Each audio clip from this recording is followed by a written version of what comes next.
Hi and welcome to the Guitarist Tone Lounge. I'm Neville Martin. I'm Richard Barrett. Today we're looking at Boss's brand new range of Nextone amps.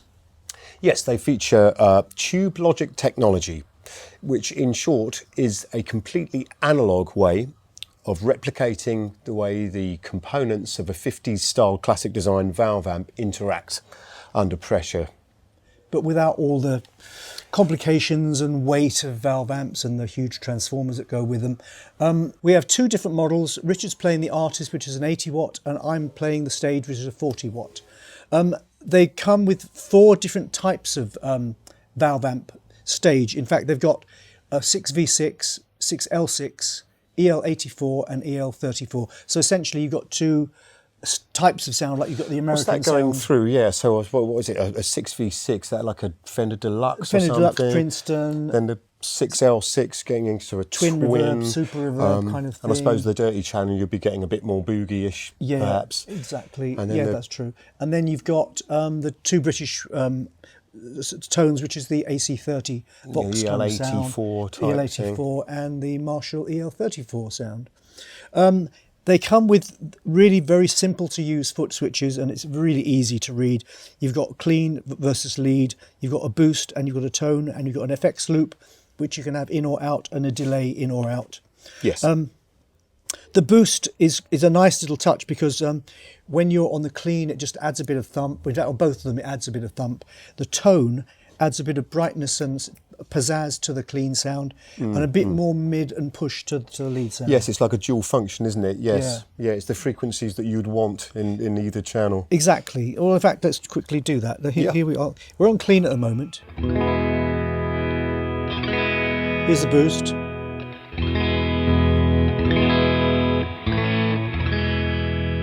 Kind of same tone, but a bit more of it.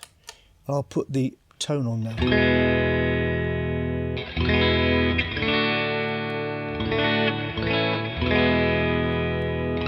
Subtle, but you can hear it's subtle, but you can hear a bit more top end shimmer there. With these things, I often find it's more about when you're at stage volume, you really hear it then. Definitely. If I go to the lead channel, in fact, boost.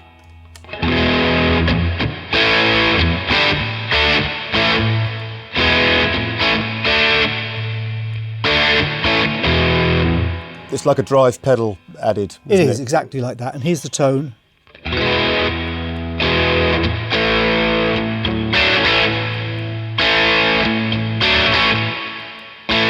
It's a little bit chewier. It's a bit tube screamerish. Yes, just a bit of extra push there. So that's on the, yes, of course. So on the clean channel, that's a little bit of extra pizzazz, as you said, at the top end. Yeah. And a bit of extra mids in the dirt. Yeah. I mean, everything obviously is on the amp as well.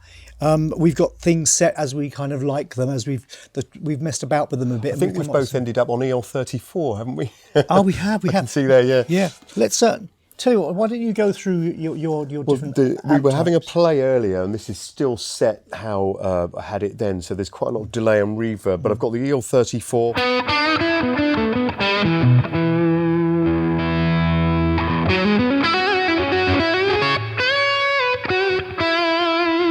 That's just the gain channel with the digital effects on there. I'll take them down a little bit. I haven't got any boost or tone on there, but I'm just wondering with humbuckers whether it might be a good idea to have a listen to that. So I'll boost. Certainly at volume, that's going to push it over the edge, as the movie says.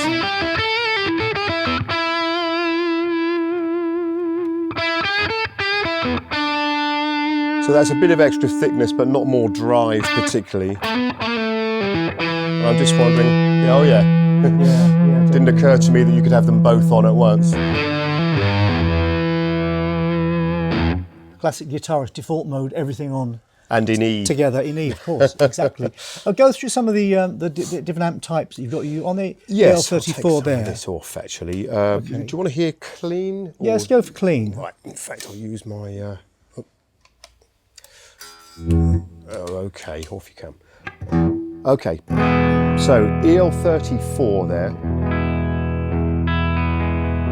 I'm on maximum power as well because we can switch that down. Yeah, Boss recommend you use these amps with the masters on full, Yes. and then set your channel levels to how you like them. Our kind of people. Exactly. But that's the EL34.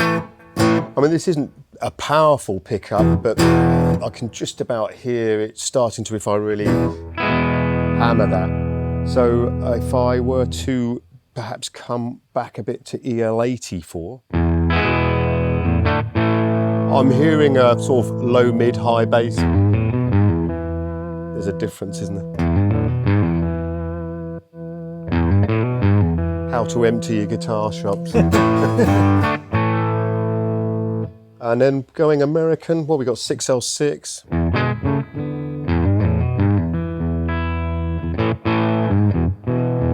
It's not some kind of night and day difference, but I think the louder things get as well, the more the frequency response is noticeable, I think. Definitely. And that's the 6V6, which is, as you'd expect, a bit easier to make sound as if it hurts. I'll do the same on my amp with the Telecaster, because you'll see that that's kind of slightly different result. Currently I'm on EL34 there, so it's kind of as you'd expect, everything there, nothing overly boosted, or there's a pretty even sound, isn't it, in EL34? Yes. Go to the EL84, which is the Voxy kind of sound. You can hear a bit more spank there, can't you?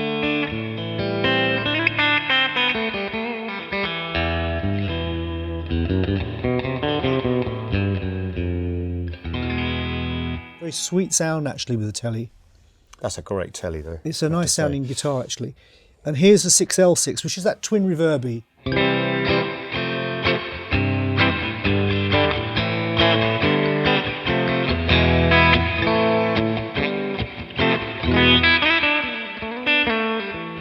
It stays clean, doesn't it? Even when you're hitting it hard, there's no edge. You could push that really hard and I don't think it's going to start breaking up too much. 6V6, which is the Fender Princeton, Fender Deluxe. You know, obviously Fender Deluxe is the most used studio amp in the world probably ever recorded. So many hits from the 60s, 70s, 80s were done with them. It's a tone that never offends. It's just, that's just guitar tone. And with a Telly, it's so...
Single coils, it's a great compliment for doing that kind of demo with those sounds, I think. It works very well. The Telly is a great all-purpose guitar actually, and I've often argued it's the only guitar you need, but that's another argument for another day. Rich, why don't you take us through the control panel on your amp there? I would like to do that, but I actually quite fancy, after hearing you, having to go on some single coils through this myself. So what I can do is on this power control and go from max to half a watt to standby. So that's very old school valve amp. Nice. Means I can do that. Well, I'll go back up to max power, of course. And then clean channel EL34s. Okay.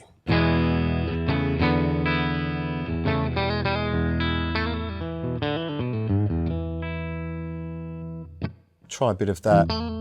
Might show us the tone.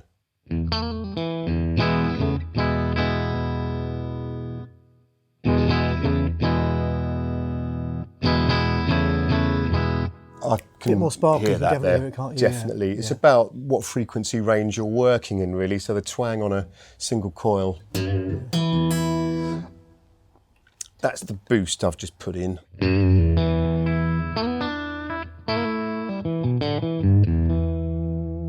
Yeah, I like the way it That's feels. just like you kicked in a very light tube screamery kind of Yes, sound. yeah. Just push that middle up a bit, just done that kind of thing that they do. And at volume, you certainly start to feel that it wants to Definitely. go. The other nice thing is that the amps really behave with the guitars as you'd expect they'd behave with the guitars. And back in the old days of amps that weren't valve amps, it was very hard to do that. They didn't want to kind of comply with what you did. They just gave you what they gave you, and that was the end of it. Yeah, you'd have to give them a completely different set of instructions via the controls. Yeah, but they respond. They respond to how you turn the guitar down, how you turn the guitar up, what the guitar is, what pickup you're on. It's very noticeable, actually. That's true. In fact, I might go over to the distortion channel and give that a go. Okay. Let's go there. I presume before you start, all the buttons you're pressing on there, they conform to what's on, largely what's on the floor here. They do largely, and what I have noticed, which I personally found quite handy doing this, is that if I use a button there, then I see the button light up on the foot switch and vice versa. So yes, yeah. Well, I'm still EL34 at the moment, and I've just kicked the gain channel on.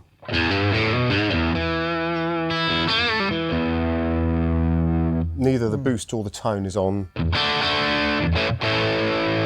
I suppose we should talk about the bass, middle and treble, because even though they're on every amp, they're always voiced slightly differently, aren't they? Though I am aware that you can deep edit these and use different tone stacks. So I guess we should talk about that a bit later. Yeah, you can. You using a USB port, you can on your computer you can connect the amp to it and go in and edit all things like sag and all of those more fundamental, well not fundamental, deeper issues than The kind of things you would normally have to talk to your amp tech about. Exactly.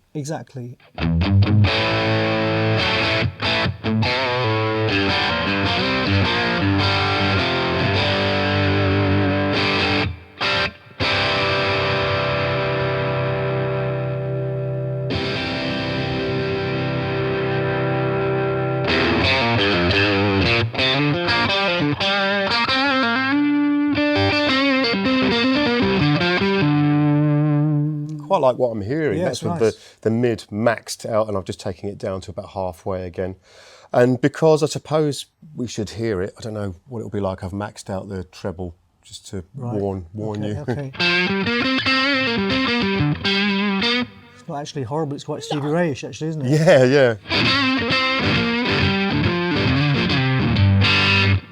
Yeah. Not that I'm particularly Stevie Ray, but just to Sounded show I know quite what you Texas to mean. me.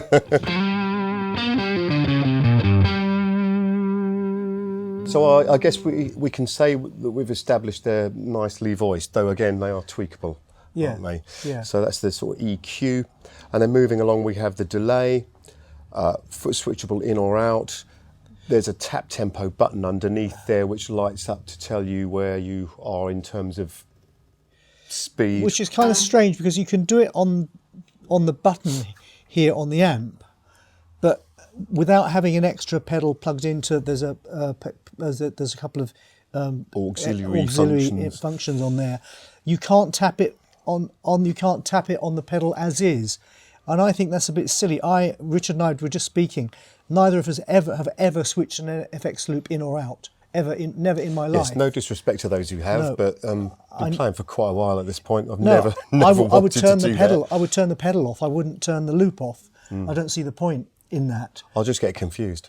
Me too. So I think that it would have been really nice if the tap tempo, because it's a very logical, obvious thing that you use all the time, Yep. should be on that as is. That's just my It would. one little I beef. would happily have it replace the effects loop button. Yeah. Delay and Me tap. too. Otherwise, that's a really handy, useful useful thing. I'd like to know what the reasoning behind that is, because it doesn't.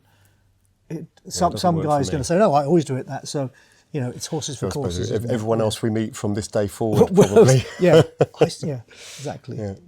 So, shall I do the same on? Have you gone all the way through that? I've pretty much, we've got the delay and the reverb there. I mean, I suppose the presence control. So I'll just give a quick overview of that. I'll start with it high.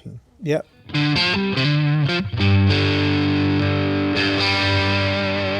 So that really is expanding on what the tone button does, if you like. And then let's bring it back to 0. And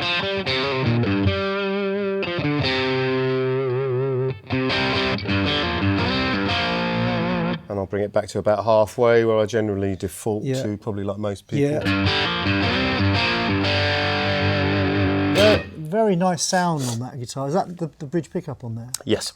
Yes, really nice sound. Everything on 10 on a bridge pickup. It works very well. Perhaps I should possibly plug my 335 in and see what that sounds like through mine, because although we've tried humbuckers, that is a semi hollow. So I'll whip the Telecaster off and put my 335 on. All right, I've switched to my 335 here. It's a much more powerful guitar than the Tele. And it's got that big There's just thing this that sound. they have. It's a big spranging.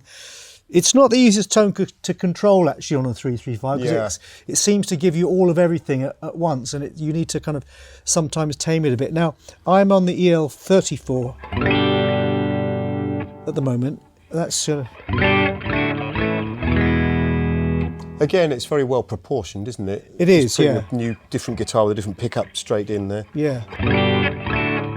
That's the EL84, so that's already. It seems to me the frequency range that a guitar is focused in, like I noticed with this, that the higher range with the tone and everything, but the mids that will be affected by changing to the Vox setting. Very much. That's gone, I suppose, a little bit more scooped in the middle. With the Vox, you get a bit more spangly on the top.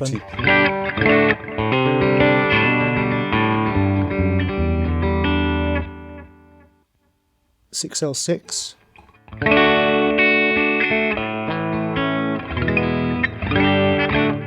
Again, those, especially the 6L6, is it's a really normal guitar sound. It's kind of what a million guitarists have plugged in.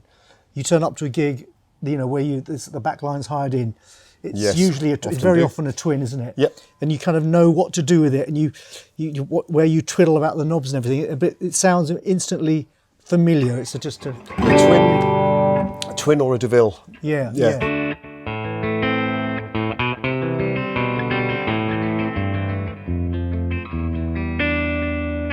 6V6 now.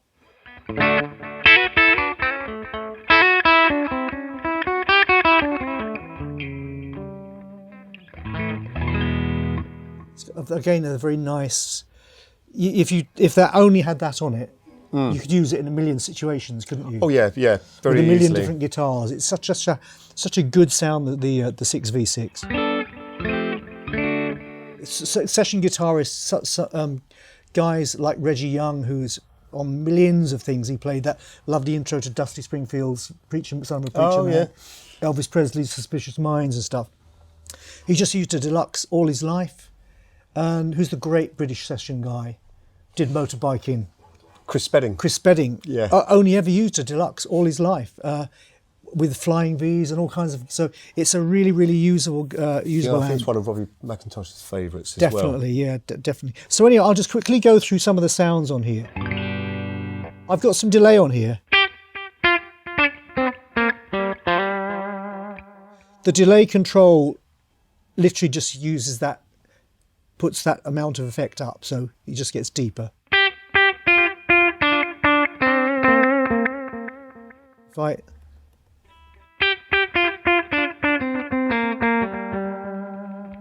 You could probably set the Albert Lee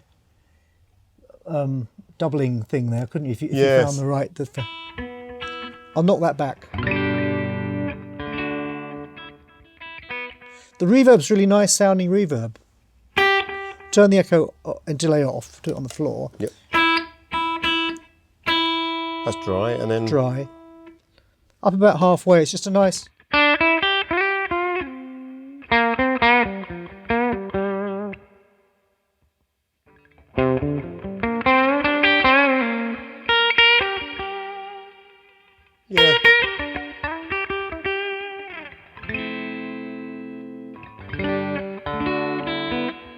So the guitar's going out of tune. There's a simplicity though to the way that the effects work. It's nice to have effects and everything, but I think a lot of people have got access to that, haven't they? And this is more about getting the core tone with, yeah, sure, some delay Definitely. and some reverb, which is great. Yeah. You don't need, I mean, you could, they may well in the future bring out one with loads of effects on it, but for now this is just, it's certainly enough for me to get my teeth into. Again,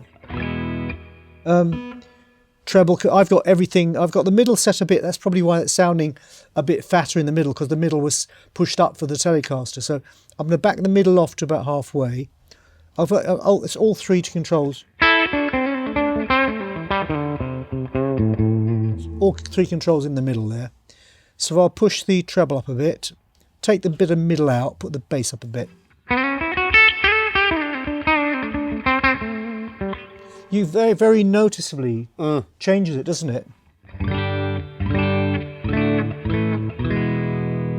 That's not an unpleasant rhythm sound at all. I could mess about and put the treble up. I was going to say with the 6V6s, they all break up a bit easier. I was going to say with higher settings like They do, you're doing. yeah.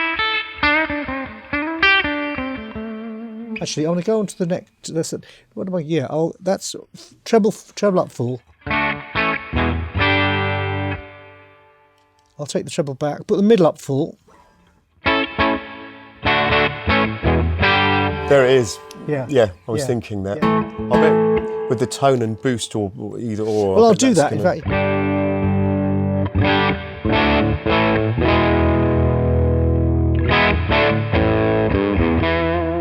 tone.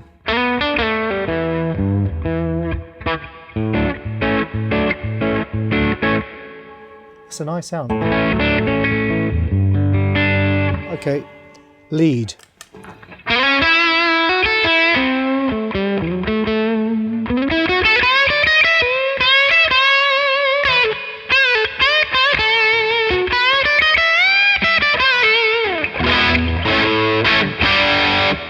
I'll go back to the EL34 for that classic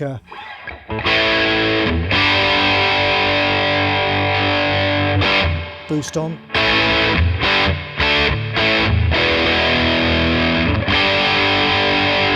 Tone on.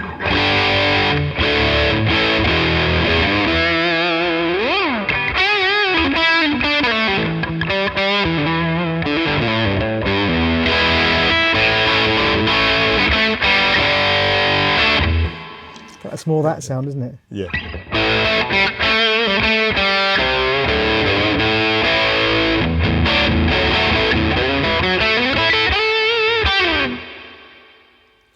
Get the feeling that has plenty left in the tank, if you'll excuse the cliche. I just felt like saying that. Definitely. The volume's set quite low, isn't it? Yeah, I haven't gone mad here. I'm actually master volume. Well, master volume is master's full. up, I know, Volume on the lead channel is very low down. It's about on a quarter. So if I push that to about if I push the volume to about half.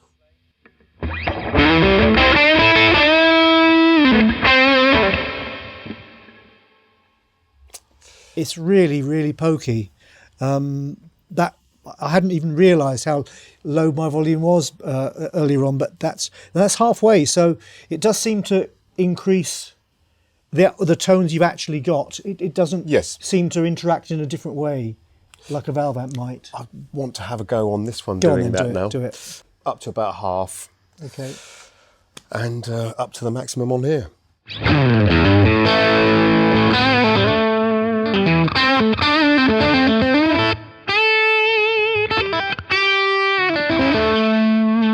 Bit of boost.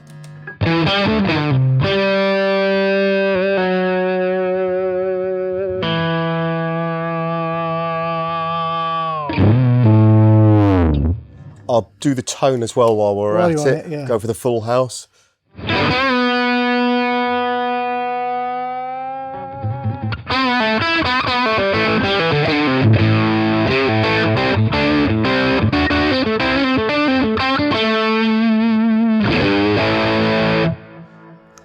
There's nothing artificial about that sound at all, is there?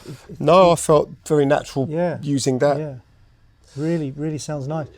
It seems to retain the integrity as you go high up, it's not going into some place of mush and Yes. losing the personality of And the guitar. one-dimensional snapshot of a tone. Exactly. No, it's not. It's really nice. I like that.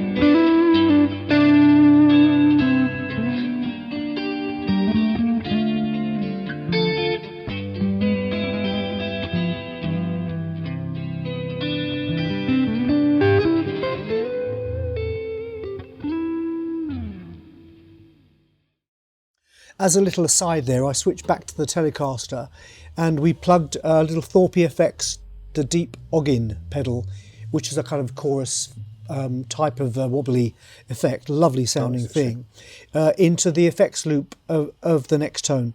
And it's really neat. Tell them why it sounds so good in the effects loop, Rich. Well, if you, and it took me a long time to realise this, if you plug any sort of modulation or delay time-based effects into the front of an amp that is distorting, or even before a distortion pedal, if you modulate or delay before you distort, then it can tend to end up sounding a bit rubbish, can't it? You get ugly distorted, you get distorted delays, and you don't want that. There's a few honourable exceptions, aren't there? I mean, things like Robin Trower Live, and even some of the Gary Moore stuff I had, where you could hear the delays breaking up a little bit. But generally speaking, and especially with anything that's at all driven in any significant way, then you won't even hear the effect, will you? So it was quite handy to put it in, very simple to use, and there's the effect on. If I press the effects loop back in.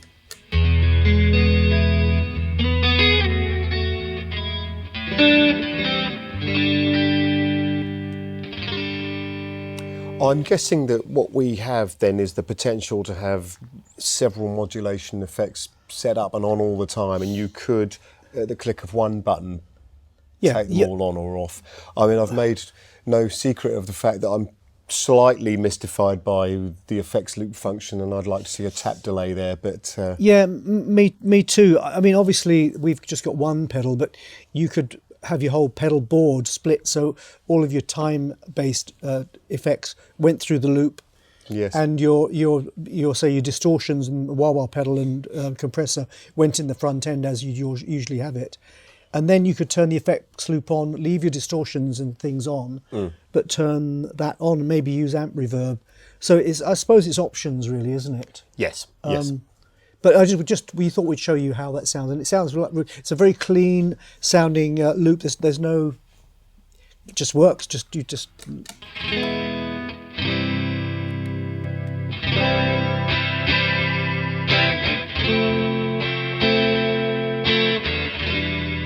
Well, I think that is the right phrase to use. It just works, which is what I want things to do.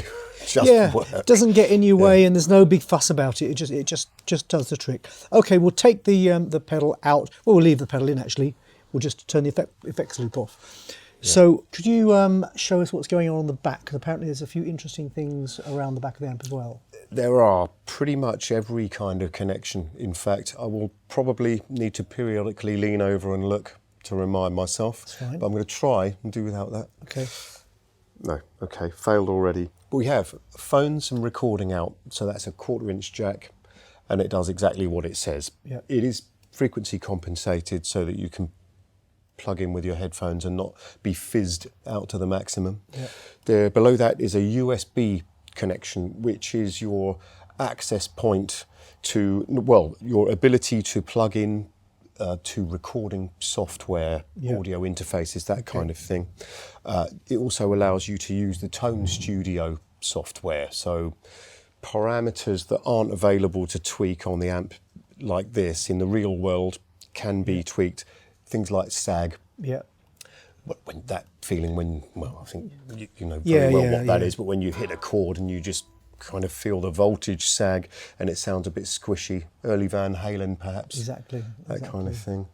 There are lots of other things that you can adjust in there as well. I know that you can, for instance, choose a different power amp stage for each channel. So you might love your 6L6s on the clean, but want the EL34s on the dirty. That kind of stuff. That's interesting. So that's all adjustable in there. That's actually very nice, because you might want your deluxe for your rhythm stuff, but yes, and your Marshall for your lead stuff. Well, the way my life tends to go is like, if only you could do that, then it would be perfect. Well, you can, which is nice. And there's a straight uphold line out as well, so you can go into other outboard gear. Or drop to the PA or something if you wanted to use that line. I suppose if you were to use the line out, then you could go to something like one of these posh speaker simulators. But you could just use the recording out as well, or the USB out even, I suppose, if it was modern PA gear. Yeah. And the effects loop is there. It's a mono, send and return. Which we just tried, Which we just tried out, and a couple of options for foot switches. So we've got the deluxe version here that does all the remote functions, but there's also a socket for the single foot switch, so just doing the channel or the boost tone switching. A little bit further in underneath the chassis there are the different speaker connections as well. So should you not wish to use the internal one, which is custom voiced, I believe, for Boss, you could go into a 4x12 or 2x12. Or so it's pretty all-encompassing. There seems to be very little that they won't do. Yes, I don't think there's a situation that you won't be able to use this in. Great, lovely. In summary then, I've actually really enjoyed playing. I haven't plugged into that one, I've only played this one, but I've thoroughly enjoyed playing this. It's loud enough, the tones are really convincing and natural. They work really nicely with both the guitars. Yes. I've noticed that with yours as well, your humbucking nags compared to your single coil nags, the personality comes out. I mean, I've particularly enjoyed the single coils today. I guess that's just the mood I'm in. But it does work great with both. There are no issues at all. No, I've thoroughly enjoyed it. I mean, the artist one you've got 80 watts and the stage one that I've got here 40 watts. Essentially, what's on them is the same. Yes. That's double the power, and it's got a bigger cabinet. If you were playing in a pub, you may want to. If you had a pub gig as your main gig, you'd probably want to go with that. Yeah, one of those backline only type gigs where you're not in the PA. That's for the singer and maybe a bit of bass drum. I don't know. That was the way it always was with me. Exactly. Yeah. And but for I mean, this is small enough to have in your house. It's not an intrusive, great big box. It's got everything on it that you want. All the recording facilities that are on here are just as good. And if you want to get into all the deep editing stuff, you can do that. If you're that way inclined straight away, or as I would do it, I'd learn how to use the amp first. Yes, I'd work out where my sort of problems with it began. Where I stopped enjoying a certain function because I wanted to tweak it and like, if only I could have a different clean sound. Well, you can. It's just you get to that stage first. So if you get to discover that you love the 6v6 sound for your clean, because deluxe reverbs are the thing for clean, sort of the standard, but you want a Marshall for your dirty, then great. What's great about amps like this is that they're self-contained largely. Light, self-contained. They weigh nothing. They're really easy to pick up. Even the bigger one, it's not, because it doesn't have the great big huge valve amp transformers that you need to power those things, which is where a lot of the weight comes from. But they sound great. I mean, we loved the Katanas, didn't we? Yes, absolutely. When we tried them. It was funny because we were chatting about that earlier, weren't we? And we've done the Blues Cubes in the past, and it's a slightly different flavour with all of them. I mean, I know these are completely analogue output stage. It's a different thing, isn't it? But there's a different flavour, But they really do work nicely. And were you to take an amp like this into the studio, you could get sounds out of here that would be immensely convincing. Yeah, absolutely. I agree. It's a lot of it is in the way it's recorded and how it's processed. Exactly. So, I mean, I don't have anything to say against them. When we crank them up in here, because obviously we can't really have them too loud into these recording mics, but when we did, just for our own benefit, there's tons of volume Oh yeah, we only here. got halfway up on the Yeah, dial, and that was we did. enough. Really. Even on the 40-watt one, we had plenty of power. It's logically laid out. It's basically what you'd expect on any amp. There's nothing. It's not all buttons, and it's normal rotary controls, and the switch for the power, different powers, power scaling here. Yes, including a standby, which I thought was a nice little nod to valve amp power sections. Yeah, even though you don't actually need it electronically, it's very handy for changing But it is good for guitars, isn't it? Yeah. And I did like the subtlety of the changes in tone, and you can hear that is supposed to be. I noticed that. I mean, especially with a single coil pickup and on a louder setting, Yeah. really started to hear the different frequencies. Definitely. So they really work. They work nicely. They do what they say on the tin, and you can't really ask for more than that. Nope.